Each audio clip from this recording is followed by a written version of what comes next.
ಆತ್ಮೀಯ ವಿದ್ಯಾರ್ಥಿ ಮಿತ್ರರೇ, ತಮಗೆಲ್ಲರಿಗೂ study time with Vivek YouTube ಚಾನಲ್ಗೆ ಆತ್ಮೀಯವಾದಂಥ ಸ್ವಾಗತ. ಮತ್ತು ವಿದ್ಯಾರ್ಥಿಗಳೇ, ಈಗಾಗಲೇ ನಾವು ನಮ್ಮ ವಿಜ್ಞಾನ ಪಾಠಗಳಲ್ಲಿ ಬರ್ತಕ್ಕಂತಹ ಬಹಳಷ್ಟು ಅನ್ವಯಿಕ ಪ್ರಶ್ನೆಗಳನ್ನು ಬೇರೆ ಬೇರೆ ಪಾಠಗಳಿಂದ ವಾರ್ಷಿಕ ಪರೀಕ್ಷೆಯಲ್ಲಿ ಯಾವ ರೀತಿ ಕೇಳ್ತಾರೆ ಅಂತಕ್ಕಂಥದ್ದನ್ನು ನೋಡ್ತಾ ಬಂದಿದ್ದೀವಿ. ಅದೇ ರೀತಿಯಾಗಿ ಇವತ್ತಿನ ನಮ್ಮ ಈ ವಿಡಿಯೋದಲ್ಲಿ ನಾವು ನಮ್ಮ ಪರಿಸರ ಪಾಠಕ್ಕೆ ಸಂಬಂಧಪಟ್ಟಂತೆ ವಾರ್ಷಿಕ ಪರೀಕ್ಷೆಯಲ್ಲಿ ಯಾವ ರೀತಿ ಅನ್ವಯಿಕ ಪ್ರಶ್ನೆಗಳನ್ನು ಕೇಳಬಹುದು ಅಂತಕ್ಕಂಥದ್ದನ್ನು ನೋಡೋಣ. ಸೊ ಬನ್ನಿ ವಿಡಿಯೋನ ಆರಂಭ ಮಾಡೋಣ.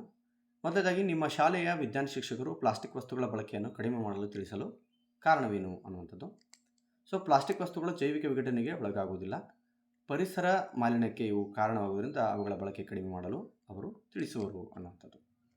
ಸೊ ಇನ್ನು ಮುಂದಿನ ಪ್ರಶ್ನೆ, ಜೈವಿಕ ವಿಘಟನೆಗೆ ಒಳಪಡದ ತ್ಯಾಜ್ಯಗಳ ನಿರ್ವಹಣೆಗೆ ಈ ವಿಧಾನ ಉತ್ತಮ ಪರಿಹಾರವಾಗಿದೆ ಅನ್ನುವಂಥದ್ದು. ಸೊ ದಹಿಸುವುದು, ರಾಶಿ ಹಾಕುವುದು, ಹೂತು ಹಾಕುವುದು, ಮರುಚಕ್ರೀಕರಣಗೊಳಿಸುವುದು. ಇಲ್ಲಿ ಉತ್ತಮವಾದಂತಹ ವಿಧಾನ ಯಾವುದು ಅಂತಂದರೆ ಮರುಚಕ್ರೀಕರಣಗೊಳಿಸುವುದು ಅನ್ನುವಂಥದ್ದು. ಸೊ ಮುಂದಿನ ಪ್ರಶ್ನೆ, CFC ಮುಕ್ತ ರೆಫ್ರಿಜರೇಟರ್ಗಳನ್ನು ಉತ್ಪಾದಿಸಲು ಕಂಪನಿಗಳಿಗೆ ಆದೇಶಿಸಲು ಕಾರಣವೇನು ಅನ್ನುವಂಥದ್ದು. ಸೊ ರೆಫ್ರಿಜರೇಟರ್ಗಳು ಬಿಡುಗಡೆಗೊಳಿಸುವಂತಹ CFCಗಳು ಓಝೋನ್ ಪದರದ ನಾಶಕ್ಕೆ ಕಾರಣ ಆಗುವುದರಿಂದ ಈ ರೀತಿ ಆದೇಶಿಸಲಾಗಿದೆ ಅನ್ನತಕ್ಕಂಥದ್ದನ್ನು ನಾವಿಲ್ಲಿ ಗಮನಿಸಬೇಕು. ಇನ್ನು ಭಾರೀ ಮಳೆಯಿಂದಾಗಿ ಹಳ್ಳಿಯೊಂದರ ಕೆರೆಗೆ ಸಾರ್ವಜನಿಕ ಸಂಯುಕ್ತಗಳು ಸೇರುವುದರಿಂದ ಕೆರೆಯಲ್ಲಿರುವ ಮೀನುಗಳ ಬೆಳವಣಿಗೆ ಮೇಲೆ ಹೇಗೆ ದೀರ್ಘಕಾಲ ಪರಿಣಾಮ ಬೀರುವುದು ಅನ್ನುವಂಥದ್ದು. ಸೊ ಮಳೆಯ ನೀರಿನಲ್ಲಿ ಹರಿದು ಬರುವಂತಹ ಸಾರ್ವಜನಿಕ ಸಂಯುಕ್ತಗಳು ಜಲಮಾಲಿನ್ಯವನ್ನು ಉಂಟು ಮಾಡುತ್ತವೆ. ಆದ್ದರಿಂದ ಕೆರೆಯ ನೀರು ಆಮ್ಲೀಯಗೊಂಡು ಮೀನುಗಳ ಬೆಳವಣಿಗೆ ಮೇಲೆ ದೀರ್ಘಕಾಲದ ಪರಿಣಾಮವನ್ನು ಬೀರತಕ್ಕಂಥದ್ದು. ಸೊ ಮುಂದಿನ ಪ್ರಶ್ನೆ, ಜಾಗತಿಕ ತಾಪಮಾನದ ಏರಿಕೆಗೆ ಪಳೆಯುಳಿಕೆ ಇಂಧನಗಳ ಅಧಿಕ ದಹನ ಕಾರಣ ಸಮರ್ಥಿಸಿ ಅನ್ನುವಂಥದ್ದು.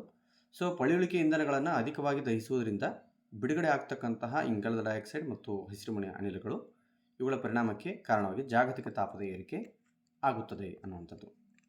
ಸೊ ಮುಂದಿನ ಪ್ರಶ್ನೆ, ಒಬ್ಬ ವಿದ್ಯಾರ್ಥಿ ತನ್ನ ದೈನಂದಿನ ಜೀವನದಲ್ಲಿ ಹಣ್ಣು ಖರೀದಿಸಿದಾಗ ಪ್ಲಾಸ್ಟಿಕ್ ಬ್ಯಾಗ್ ಬದಲು ಪೇಪರ್ ಬ್ಯಾಗ್ ನೀಡುವಂತೆ ಹೇಳುವನು ಏಕೆ ಅನ್ನುವಂಥದ್ದು. ಪ್ಲಾಸ್ಟಿಕ್ ಪರಿಸರಕ್ಕೆ ಮಾರಕವಾಗಿದ್ದು ಜೈವಿಕ ವಿಘಟನೆಗೆ ಒಳಗಾಗದೆ ಮಾಲಿನ್ಯವನ್ನು ಉಂಟುಮಾಡುತ್ತದೆ.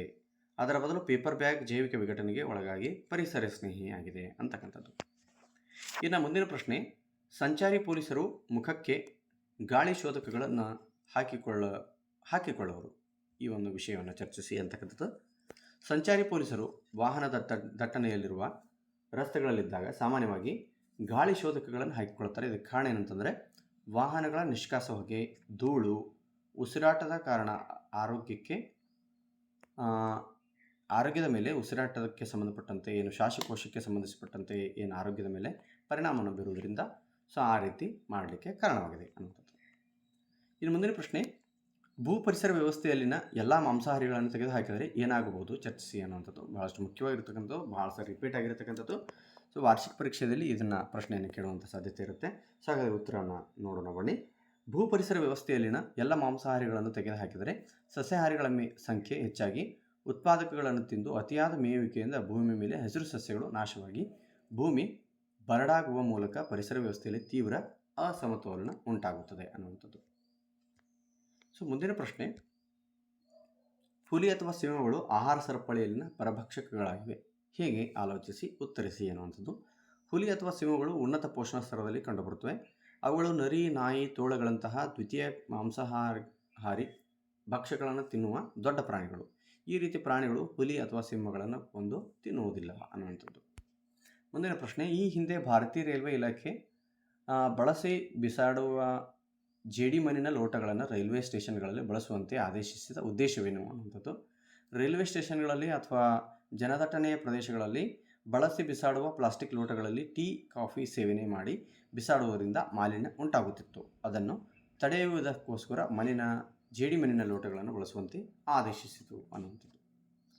ಮುಂದಿನ ಪ್ರಶ್ನೆ, ಪ್ಲಾಸ್ಟರ್ ಆಫ್ ಪ್ಯಾರಿಸ್ ಬಳಸಿ ತಯಾರಿಸಿದ ಗಣಪತಿಗಳನ್ನು ಜಿಲ್ಲಾಡಳಿತ ನಿಷೇಧಿಸಿದೆ. ಅವರ ಈ ನಡೆ ಸರಿ ಎಂದು ಹೇಗೆ ಸಮರ್ಥಿಸುವಿರಿ ಅನ್ನುವಂಥದ್ದು. ಪ್ಲಾಸ್ಟರ್ ಆಫ್ ಪ್ಯಾರಿಸ್ ಬಳಸಿ ತಯಾರಿಸಿದ ಗಣಪತಿಗಳನ್ನು ನದಿ, ಕೆರೆ, ಕಾಲುವೆ ಮುಂತಾದ ಜಲಮೂಲಗಳಲ್ಲಿ ವಿಸರ್ಜಿಸುವಾಗ ಆ ಜಲಮೂಲಗಳು ಮಾಲಿನ್ಯಕ್ಕೆ ಒಳಗಾಗುತ್ತವೆ. ಕುಡಿಯುವ ನೀರು ರಾಸಾಯನಿಕ ವಸ್ತುಗಳಿಂದ ಕಲುಷಿತಗೊಳ್ಳುವ ಕಾರಣ ಜಿಲ್ಲಾಡಳಿತ ನಡೆ ಸರಿ ಅಂಥೇಳಿ ನಾವು ಹೇಳಬಹುದು. ಸೊ ಮುಂದಿನ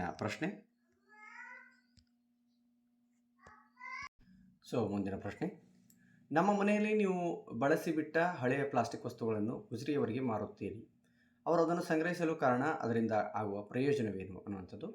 ಅವರು ತಮ್ಮ ಜೀವನೋಪಾಯಕ್ಕಾಗಿ ಅದನ್ನು ಸಂಗ್ರಹಿಸುವರು. ಇದರಿಂದಾಗಿ ಪರಿಸರ ಮಾಲಿನ್ಯವನ್ನು ತಡೆಗಟ್ಟಿದಂತಾಗುತ್ತದೆ. ಪರಿಸರ ಸ್ನೇಹಿ ಮರುಚಕ್ರೀಕರಣಕ್ಕೆ ಅವುಗಳನ್ನು ಕೊಂಡೊಯ್ಯಬಹುದು ಅನ್ನುವಂಥದ್ದು.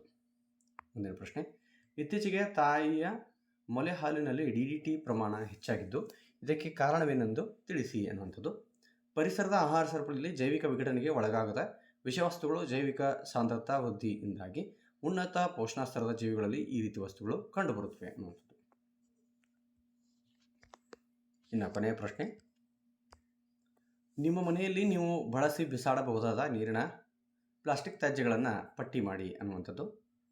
ಹಾಲಿನ ಪ್ಯಾಕೆಟ್, ಪ್ಲಾಸ್ಟಿಕ್ ಕೈ ಚೀಲಗಳು, ನೀರಿನ ಕ್ಯಾನ್ಗಳು, ವಿವಿಧ ಸಂಗ್ರಾಹಕಗಳು, ಬ್ರಷ್ಗಳು, ಬಾಚಣಿಕೆಗಳು, ಇನ್ನೂ ಮುಂತಾದವುಗಳು.